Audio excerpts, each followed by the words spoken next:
ပြည်သစ်နိုင်ငံကတော့ကုလသမဂ္ဂလုံခြုံရေးကောင်စီအရေးပေါ်အစည်းအဝေးခေါ်ဖို့ပြောတယ်အဲ့တော့အခြေအနေတွေကအလုံးသိတဲ့အတိုင်းပဲတဖြည်းဖြည်းရှုပ်ထွေးလာနေပါတယ်ဒါကတော့ဒီအပွင့်လင်းဆုံးပြောရင်ဒါဒီမိုကရေစီအင်အားစုနဲ့မဟာမိတ်အင်အားစုကအုပ်စုလိုက်တိုက်တာပါပဲဒါရှင်းလေးပါအာဏာရှင်တွေတတိရှိရင်လည်းအုပ်စုလိုက်တက်လာဖို့ဒီသဘောပဲရှိပါတယ်အဲ့တော့အာဏာရှင်တွေများဘက်ကတော့ဒီရုရှားနိုင်ငံကတော့ထုံးစံအတိုင်းရှုတ်ချတယ်ပြောပြီးဘာမှဝင်ပါမှာမဟုတ်ဘူးဘာလို့အမေရိကန်သမ္မတဒေါ်နယ်ထရန့်ကပူတင်ကိုညှိထားတယ်ပေါ့ပြောချင်တာယူကရိန်းကိစ္စနဲ့အပေးယူနဲ့ညှိထားတဲ့ပုံစံရှိတယ်အဲ့တော့တရုတ်နိုင်ငံကပဲပြောစရာရှိတော့တယ်အားလုံးပဲမင်္ဂလာပါຫນွေဦးတော်လိုင်းရေးသတင်းအပါအဝင်နိုင်ငံရေးစစ်ရေးသတင်းများကိုအချိန်နဲ့တပြေးညီတင်ဆက်ပေးတော့မှာဖြစ်တဲ့အတွက် like and subscribe လေးလုပ်ထားပေးပါရန်တောင်းဆိုအပ်ပါတယ်အဲ့တော့ဘာဆက်ဖြစ်မလဲဘယ်သူမှမသိဘူးအချိန်တွေကတော့သတင်းတွေကတော့အမျိုးစုံတက်နေပါတယ်ဒီကမ္ဘာလုံးမှာဒီလောက်များတဲ့တိုက်ခိုက်မှုတွေနဲ့နိုင်ငံပေါင်းစုံတိုက်ပွဲကြီးကိုကျွန်တော်တထိုင်ထဲမှာဒီသတင်းတွေအစုံသိဖို့လည်းမဖြစ်နိုင်ဘူး။နော်အမေရိကန်ကလည်းသိကြပါတယ်တိုက်တယ်ဆိုတော့အီရန်ရဲ့အရေးကြီးတဲ့ခေါင်းဆောင်နေရာတွေပေါ့။မြန်မာနိုင်ငံအနေနဲ့ပြောမယ်ဆိုရင်မင်းအောင်လှိုင်ရဲ့နေပြည်တော်နေအိမ်တို့နေပြည်တော်မှာကြီးတဲ့စေယုံကျုပ်တို့နောက်ပြီးတော့ဒုံးကြီးစခန်းတို့နော်ဒီတိုင်းစစ်ဌာနချုပ်တို့ဒီနေရာတွေကိုအရင်ဆုံးဖြိုမှာပါ။ဒါကတော့သိကြပါတယ်။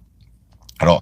့မြန်မာနိုင်ငံကမင်းအောင်လှိုင်ဒီတိုက်မယ်ဆိုရင်မင်းအောင်လှိုင်ရဲ့ဒီအမိတ်ပေးနေတဲ့ COC ဌာနချုပ်ကြီးကိုအရင်ဆုံးဖြိုသွားမှာပါနော်အဓိကတော့နေပြည်တော်ကြီးကိုဖြိုသွားမယ်မင်းအောင်လှိုင်ရဲ့နေအိမ်ကိုဖြိုမယ်ပြီးတော့သူတို့ရဲ့အရေးကြီးတဲ့ဦးစီးချုပ်တွေပေါ့နော်သူတို့ပြောတဲ့ကာတာစာမှုဘာမှုညာမှုအဲ့ဒီအိမ်တွေကိုဖြိုမယ်အဲ့တော့ပြီးတော့ဒီအရေးကြီးတဲ့ဒီဒုံးကြီးစခန်းတွေပြန်ပြစ်နိုင်တဲ့လေစိတ်တွေပေါ့အထူးသဖြင့်မင်းအောင်လှိုင်လေတပ်ကတက်လာနိုင်တဲ့လေတပ်စခန်းတွေပေါ့လေတပ်စခန်းတွေအကုန်လုံးပြစ်ချမယ်ဒါဒီအမေရိကန်လုံနေတဲ့အတိုင်းပဲပြောချင်တာကထိုနည်းလည်းကောင်းပဲအီရန်ကိုလည်းလုံမယ်ဒါပေမဲ့အမေရိကန်ပြစ်တိုင်းလည်းအီရန်ကလည်းအမေရိကန်ကလာတဲ့ဒုံးကျည်တွေလက်နက်တွေအားလုံးပြန်ပြစ်ချမှာပဲအဲ့တော့လွတ်သွားတဲ့ဟာတွေကလွတ်သွားမှာပေါ့နော်အဲ့တော့အပြန်အလှန်လုံနေကြတယ်ဒါပေမဲ့အီရန်ကလည်းသူ့ကိုပြန်လုပ်တဲ့အတွက်သူကလည်းစိန်ခေါ်ထားတယ်အရှိလက်ပိုင်းတစ်ခုလုံးမီးဟုံးတောက်စေရမယ်ဆိုတော့အီရန်ကချိန်ဝါတာရှိတယ်ဒါကြောင့်အီရန်ကပြန်ပြစ်တယ်အီရန်ကပြန်ပြစ်တာဖြစ်တဲ့အတွက်သက်ဆိုင်ရာနိုင်ငံတွေကလည်းသူတို့နိုင်ငံသားတွေကိုကာကွယ်ဖို့အတွက်လေယာဉ်တွေနဲ့ဒီဒုံးကျည်တွေဒရုန်းတွေကိုပြစ်ချမယ်ဒါပေမဲ့ပြစ်ချတဲ့အခါမှာပြစ်ချလိုက်တဲ့အစိပ်ပိုင်းတွေကလူနေရက်ွက်ကိုရောက်ပြီးတော့အရက်သားတွေထိခိုက်ဒေဆုံးမှုတွေအရှိလယ်ပိုင်းနိုင်ငံတွေမှာဖြစ်နေပြီဒါကြောင့်အီရန်ရဲ့အဲ့လိုစီမရှိကမ်းပြစ်မှုကို UK နိုင်ငံနေနဲ့လက်ပိုက်မကြည့်နေနိုင်ဘူးအီရန်ဟာသူ့နိုင်ငံသားတွေကိုလည်းရဲဆက်ဆက်ပြင်းထန်နှိပ်ကွပ်နေတဲ့ဖိနှိပ်နေတဲ့ဒီအာဏာရှင်ဖြစ်တယ်အဲ့ဒါကိုလည်းရပ်တန့်ဖို့ပြောတယ်ပြီးတော့မင်းနျူကလ িয়ার ရည်မှန်းချက်ရည်ရွယ်ချက်ကိုလည်းစွန့်လွတ်ဖို့ပြောတယ်ဒါကိုငါတို့လုံးဝလက်မခံနိုင်ဘူးပြီးတော့ဒေတာသွင်းမှာပါဝင်ပတ်သက်အရှုပ်လုပ်နေတာကိုအားလုံးလည်းရပ်ဖို့လိုအပ်တယ်ဆိုတော့ UK ကပြတ်သားရပ်တည်တယ်ဒါပေမဲ့တကယ်တမ်းအီရန်ကိုတိုက်တဲ့နေရာမှာတော့ UK စစ်တပ်ကဝင်ပါမှာမဟုတ်ဘူး UK စစ်စခန်းတွေကိုလည်းအမေရိကန်ကအသုံးပြုခွင့်မပေးဘူးဒါပေမဲ့အရှိလက်ပိုင်းမှာဒီကာကွယ်ဖို့အတွက်ဒီအီရန်ကပြန်ပြစ်လိုက်မဲ့ဒုံးကျည်တွေအရှိလက်ပိုင်းမှာရှိတဲ့မဟာမိတ်နိုင်ငံများအရှိလက်ပိုင်းမှာရှိတဲ့အာရပ်နိုင်ငံသူနိုင်ငံသားများရဲ့အသက်အိုးအိမ်ဆွေးစဉ်ကိုကာကွယ်ဖို့အတွက် UK စစ်တပ်ကတော့ကာကွယ်မယ်ဆိုပြီးတော့ UK ဝန်ကြီးချုပ်ကခက်ခိုင်မာမဟာမိတ်နိုင်ငံများကရပ်တည်ပြီးပြောဆိုသွားတာပါဂျော်ဂျနာကဒါက2ပိန်လိန်3မိလိန်တော်ရှုပ်ထွေးနေတဲ့ကိစ္စပါအဲ့တော့အရှိလက်ပိုင်းနိုင်ငံများက UK နဲ့အနောက်နိုင်ငံများနဲ့မဟာမိတ်စာချုပ်တွေအများကြီးချုပ်ထားတာရှိတယ်အဲ့တော့အီရန်နဲ့ကဘယ်သူမှမချုပ်ထားဘူးအီရန်ကတကမ္ဘာလုံးနဲ့ပတ်ပြီးရန်ဖြစ်ထားတာပြောချင်တာကအရှိလက်ပိုင်းနိုင်ငံတွေနဲ့လည်းမတည့်ဘူးဒီအနောက်နိုင်ငံများနဲ့လည်းမတည့်ဘူးအမေရိကန်နဲ့လည်းမတည့်ဘူးအစ္စရေးနဲ့လည်းမတည့်ဘူးအဲ့တော့သူတို့တနိုင်ငံချင်းချုပ်ထားတဲ့စာချုပ်တွေအရာ UK ကမဝင်မပါလို့မရတဲ့အနေအထားပေါ့ပြောချင်တာသမ္မတထရန့်ကဒီအကြောင်းကိုသိပြီးသားပါသူတိုက်လိုက်တာနဲ့မဟာမိတ်နိုင်ငံတွေကမပါလို့မရဘဲနဲ့ဝင်ပါရမယ်အခုလူ UK ဆိုရင်မပါခြင်းဘူးဒါပေမဲ့ဝင်ပါရတဲ့အဆင့်ကိုရောက်သွားပြီအဲ့တော့ဒီလိုမျိုးစံနဲ့တဖြည်းဖြည်းနဲ့နေတိုးနိုင်ငံတွေပါလာဖို့အနေအထားရှိတယ်နေ့လည်ကကျွန်တော်ရဲ့ဒုတိယပိုင်း live မှာပြောတည်သလိုပဲမြန်ဆက်ဆန်အီရန်ကြဆုံးသွားရင်တော့ပြီးသွားမယ်မကြဆုံးဘူးဆိုရင်တော့ကျွန်တော်ထင်တာတော့အကုန်လုံးပါလာတော့မှာပါလာဖို့များနေပြီ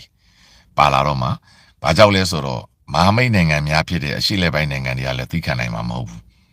။သူတို့နိုင်ငံကိုအီရန်ကဒုံးကျည်နဲ့ပစ်တာလေ။အဲ့တော့အဲ့နိုင်င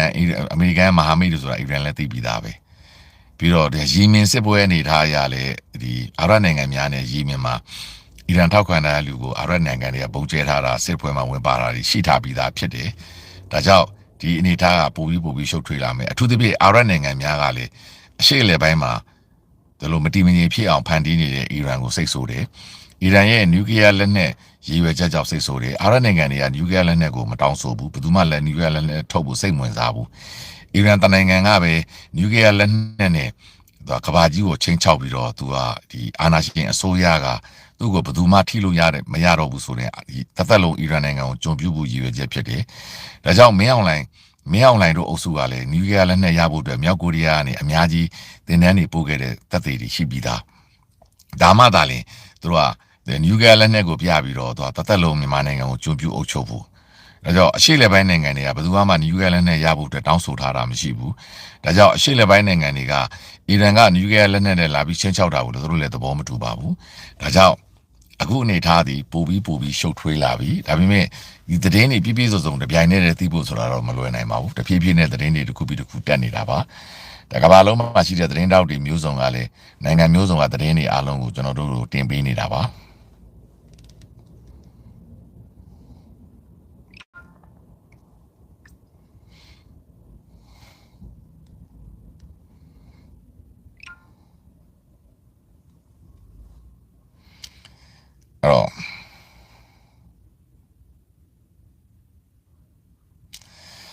အခုပဲ New York Post ကတက်လာတဲ့သတင်းမှာဒါနောက်ဆုံးသတင်းတစ်ပုဒ်ပါအီရန်ရဲ့ Supreme Leader အယာတိုလာအလီခါမီနီဒီ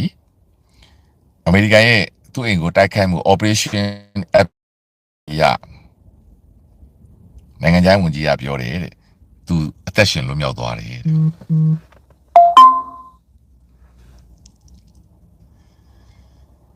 ဦးနောက်ဆုံး New York Post တက်လာတဲ့သတင်းရအီရန်ရဲ့ခေါင်းဆောင် Supreme Leader အီရန်ရဲ့အခုအာဏာရှင်ခေါင်းဆောင်အယာတိုလာအလီခါမီနီဒီအမေရိကန်ရဲ့စစ်စင်ရေး Epic Fury အသက်ရှင်လွတ်မြောက်သွားတယ်ဆိုပြီးတော့နိုင်ငံခြားဝန်ကြီးကပြောတယ်ဆိုပြီးတော့သတင်းတက်လာပါတယ်အဲ့တော့အမေရိကန်ဒီဒိတ်ကျဲတွေကိုတောက်လျှောက်ပြစ်မှတ်ထားပြီးပြစ်တာပဲဒါပေမဲ့လွတ်သွားပြီပေါ့အဲ့တော့မင်းအောင်လှိုင်တို့နေလေဒီလိုပဲလာမှာလေနော်အဲ့ဒါကြရင်မင်းအောင်လှိုင်တို့အုပ်စုကဘယ်ပြေးမလဲပေါ့နော်စဉ်းစားတာပေါ့နော်အဲ့တော့ရှင်းပြောရင်ဒီခေါင်းဆောင်တွေကိုဖြိုမှာပဲခေါင်းဆောင်တွေဖြိုပြီးသွားရင်ဒါဘယ်ကိုသွားမလဲဒါသူတို့စဉ်းစားပေါ့ဟုတ်တော့မလားအခုလက်ရှိတက်လာတဲ့နောက်ဆုံးသတင်းရတော့ဒီသတင်းရတော့အီရန်ရဲ့ခေါင်းဆောင်အယာတိုလာအလီခါမီနီဟာလွတ်သွားတယ်လို့ပြောတယ်အမေရိကန်သူ့အိမ်ကိုဆော်တာပေါ့သူလည်းပေါ့ဗျာနော်ဒါဘယ်သူမဆိုပေါ့ဟိုတကဘာလုံးကမနေ့ရဆိုရင်ဗျာဒါဒီ UK တန်ယုံတွေဒီအီရန်မှာရှိတဲ့ UK တန်ယုံတွေ UK တန်ယုံဝန်ထမ်းတွေအားလုံးပြန်ခေါ်တယ်ဆိုတော့ဒါတိုက်တော့မယ်ဆိုတာသိကြတာတော့ရှိနေပြီလေအဲ့တော့သူလည်းပုံနေမှာပေါ့အဲ့တော့အခုဒါပုံစံရဆိုရင်အမေရိကန်ကအီရန်ရဲ့ခေါင်းဆောင်နေရတယ်အရေးကြီးတဲ့ခေါင်းဆောင်နေရတယ်ကို target ထားပြီးအစ္စရေးကလိုက်ပြတ်နေပြီအားလုံးသိတဲ့အတိုင်းပဲဟာမတ်စ်ကိုလည်းအစ္စရေးအဲ့လိုပဲရှင်းလိုက်တာတမျိုးတယောက်ပြီးတယောက်ခေါင်းဆောင်တွေကိုရှင်းပလိုက်တာအဲ့တော့အီရန်ကတော့ပြေးရတဲ့အဆင့်ရောက်နေပြီပေါ့ဗျာအီရန်ခေါင်းဆောင်တွေပုံအိတ်နေရတဲ့အဆင့်ကိုရောက်သွားပါပြီအဲ့တော့မကြခင်ဒါတရုတ်ကပဲလာခေါ်သွားမလားရုရှားပဲလာခေါ်သွားမလားစောင့်ကြည့်ကြတာပေါ့ဆီးရီးယားသမ္မတအာဆတ်လို့ရုရှားပဲရောက်သွားမလားအဲ့တော့တရုတ်နဲ့ရုရှားကတော့ဂျားတွေကနေပြီးတော့ဒီခေါင်းဆောင်တွေကိုခေါ်ထုတ်သွားတာမျိုးလည်းဖြစ်နိုင်တယ်ဒီတနည်းပဲသူတို့လုပ်ပြီးလို့ရမှာအဲ့တော့တေချာတစ်ခုကကျွန်တော်ပြောသလိုပဲအီရန်ကအမေရိကန်ခေါင်းဆောင်ကိုတော့မတိုင်နိုင်ပါဘူးအမေရိကန်ခေါင်းဆောင်ကမှအေးစိတ်တက်နေတာခေါက်ရိုက်မပြတ်ပဲအဲ့တော့ဒါကြောင့်အမေရိကန်ကိုသွားရှင်လို့မရဘူးပြောတာအခုကအီရန်မှာကိုသူ့ခေါင်းဆောင်တွေပုံအိတ်နေရတဲ့အဆင့်ရောက်သွားပြီအမေရိကန်ကလိုက်အစ္စရေးအကြောင်းလည်းအားလုံးသိတဲ့အတိုင်းပဲအစ္စရေးကလိုက်နှွားပြီအစ္စရေးကရတာနဲ့အနှမ်းရတာနဲ့အကုန်လိုက်ဖြိုတာအဲ့တော့အခြေအနေကအီရန်ဒီအခုချိန်မှာအမေရိကန်ရဲ့ဒါနောက်ဆုံး New York Post သတင်းဌာနရဲ့အလီခါမီနီဟာလွတ်မြောက်သွားတယ်လို့ပြောပါတယ်ကာကွယ်ရေးဝန်ကြီးသတင်းကတော့ကျွန်တော်မသိသေးပါဘူး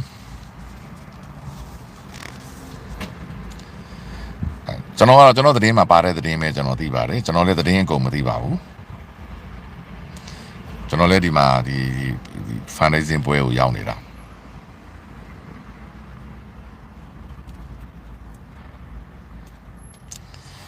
ဒူဘိုင်းမှာရှိတဲ့ဟိုတယ်တစ်ခုကတဲ့မစ်ဇိုင်းတိုက်ခိုက်ခံလိုက်ရတဲ့ဟိုတယ်မီးလောင်နေပါတယ်ဒါကြောင့် UK ဝန်ကြီးချုပ်တက်ပြောနေတာအရက်သားပြစ်မှတ်တွေကိုပါအီရန်ကပြစ်နေပြီအခုပဲဒါချေးမုံသတင်းစာ The Mirror သတင်း UK ရဲ့ The Mirror သတင်းစာရဲ့ဆောင်းအခုပဲတက်လာပါတယ်သတင်းကဒီဒူဘိုင်းဟိုတယ်တစ်ခုဒုံးကျည်မှန်ပါတယ်ဒူဘိုင်းမှာရှိတဲ့ဟိုတယ်တစ်ခုဒုံးကျည်မှန်ပါတယ်နော်သတင်းတွေကအမျိုးစုံတက်နေတယ်အဲ့တော့အချိန်နဲ့တပြေးညီပြောဖို့ဆိုတာအများကြီးပြောစရာရှိပါတယ်ကျွန်တော်လည်းအချိန်ယူပြီးဖတ်ရမှာပါအခုလက်ရှိကိုလာတဲ့သတင်းကဒူဘိုင်းဟိုတယ်တစ်ခုဒုံးကျည်ထိမှန်ပါတယ်ဒါကြောင့် UK ဝန်ကြီးချုပ်ကအရက်သားတွေကိုမင်းတို့မလုံနဲ့အီရန်လုံရင်ငါတို့ကသိခံမှာမဟုတ်ဘူးလို့ပြောနေတာ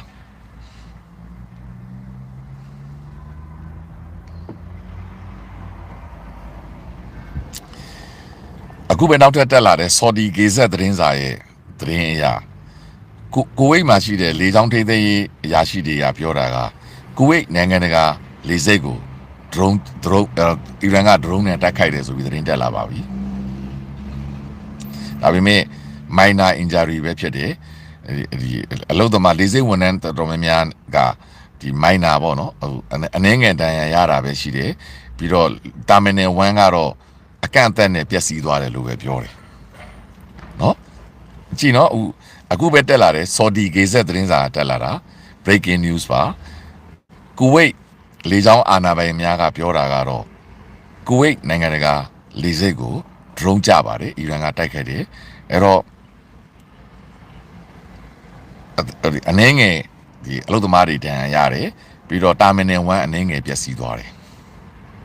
ဒါကြောင့် UK ဝန်ကြီးချုပ်တက်ပြောနေတာလीကျွန်တော်တို့နဲ့သူတို့ကပိုသတင်းသိတယ်လीเนาะဒါကြောင့် UK ဝန်ကြီးချုပ်စောပြောတာမင်းတို့အရက်သားတွေမလုံနဲ့လုံရင်ငါတို့ဝင်ပါမှာ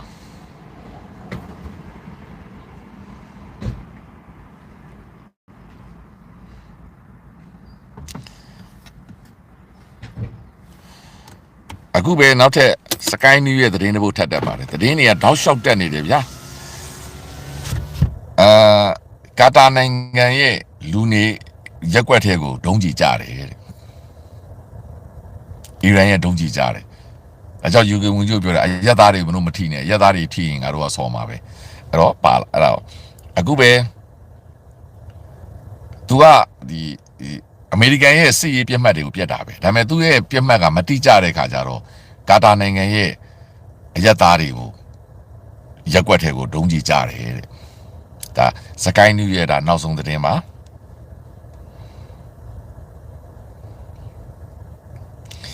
Austria ဝန်ကြီးချုပ်ကတော့ we support the United States acting to prevent Iran from obtaining nuclear weapon and to prevent Iran continue to threaten international peace and security Austria ဝန်ကြီးချုပ်ကတော့ဒီအမေရိကန်ရဲ့အီရန်နျူကလီးယားလက်နက်ရရှိရေးဟန်တာမှုကိုငါတို့ထောက်ခံတယ်ပြီးတော့အီရန်နိုင်ငံရဲ့နိုင်ငံတကာလုံခြုံရေးနဲ့နိုင်ငံတကာလုံခြုံရေးနဲ့ဒီငြိမ်းချမ်းရေးကိုချိန်ချောက်နေတာအားလုံးကိုလည်းကာကွယ်နေတာကိုအမေရိကန်ရဲ့ကာကွယ်မှုကိုထောက်ခံတယ်ဆိုပြီးတော့ဩစတြေးလျဝန်ကြီးချုပ်ကအမေရိကန်ကိုထောက်ခံပါတယ်ဆိုပြီးတော့အခုပဲထုတ်ဖော်ပြောဆိုထားပါတယ်